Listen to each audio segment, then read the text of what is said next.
최근 발표된 한미 관세 협약 과연 득일까 실일까? 오늘 이 협약의 주요 내용과 함께 논란이 되고 있는 문제점들을 심층적으로 짚어보겠습니다. 2007년 협상이 타결되고 2012년 발효된 한미 FTA, 즉 자유무역협정은 한국과 미국 간의 경제 교류를 활성화하기 위한 중요한 발판이었습니다. 상품, 서비스, 투자 등 다양한 분야에서 무역 장벽을 낮추거나 없애면서 자유롭고 원활한 경제 활동을 촉진하는 것을 목표로 설계되었죠. 협정의 주요 내용으로는 상품 관세 철폐, 서비스 시장 개방, 투자 자유화, 그리고 지적재산권 보호 등이 명시되어 있습니다. 대부분의 상품에 대한 관세는 단계적으로 철폐되었지만 농산물과 같이 민감한 일부 품목은 예외적으로 관세가 유지되거나 수입 쿼터가 적용되었습니다. 협정 발효 초기에는 한국의 대미 수출 증가가 크게 기대되었지만 미국의 보호무역주의 강화라는 예상치 못한 변수로 인해 그 효과는 다소 불확실해졌습니다. 서비스 시장 개방은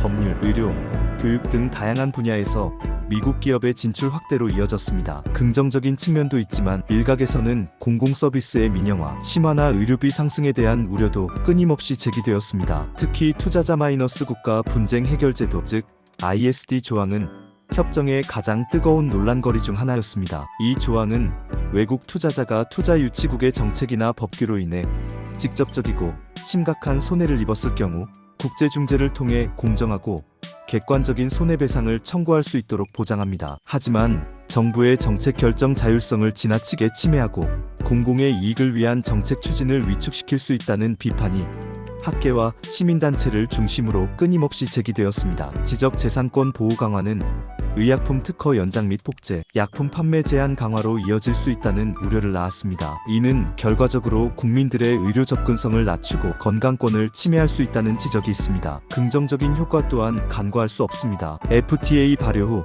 한국의 대미 수출은 꾸준히 증가했고 특히 자동차, IT, 철강 등의 핵심 산업에서 두드러진 성장세를 보였습니다. 미국 시장에서 경쟁국에 비해 유리한 위치를 확보하면서 시장 점유율을 효과적으로 높일 수 있었죠. 미국 상품에 대한 관세 철폐로 소비자들이 양질의 상품을 저렴하게 구매할 수 있게 된 점도 간과할 수 없는 긍정적인 효과입니다. 또한 FTA 이행 과정에서 국내 제도가 국제적인 기준에 맞춰 선진화되고 투자 환경이 전반적으로 개선되는 효과도 있었습니다. 양국 간의 고기술 중간재 무역이 활발하게 증가했으며 특히 미국으로부터의 사업 서비스 수입과 미국으로의 고부가 가치 소비재 수출이 눈에 띄게 늘었습니다. 하지만 간과할 수 없는 문제점과 날카로운 비판도 존재합니다. FTA 발효 후 미국의 대한국 무역 적자가 눈에 띄게 감소하지 않고 오히려 소폭 증가했다는 비판이 꾸준히 제기되었습니다. 농산물 수입 개방으로 국내 농가의 경쟁력이 약화되고 농업 기반 자체가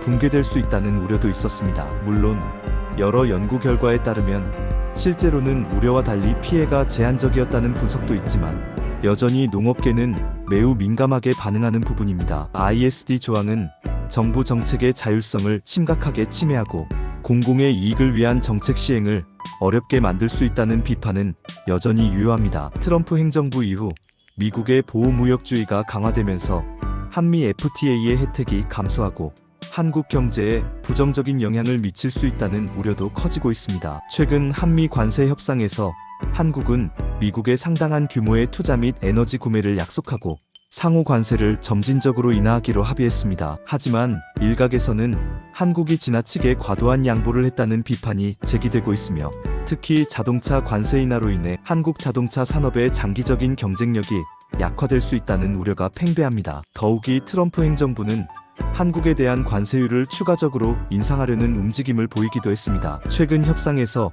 상호 관세율을 15%로 낮추기로 어렵게 합의했지만 이는 기존 FTA가 제공했던 혜택의 상당 부분을 상실하는 결과를 초래했습니다. 미국은 한국에 무려 3,500억 달러 규모의 투자를 요구했으며 이는 단기적으로 한국 경제에 상당한 부담으로 작용할 수 있다는 분석이 지배적입니다. 결론적으로 한미 FTA는 한국 경제의 긍정적인 측면과 부정적인 측면을 동시에 지니고 있는 복잡한 협정입니다. FTA 체결 후 수출 증대 및 제도 선진화 등의 긍정적인 효과가 있었지만 무역 불균형 심화, 농업 분야의 잠재적 피해, ISD 조항의 논란 등 해결해야 할 과제 또한 여전히 산적해 있습니다. 최근 미국의 보호무역주의 강화와 관세 인상, 압박은 한미 FTA의 미래에 대한 불확실성을 더욱 증폭시키고 있습니다. 따라서 한국은 미국의 정책 변화에 기민하고 적극적으로 대응하고 FTA의 긍정적인 효과를 극대화하면서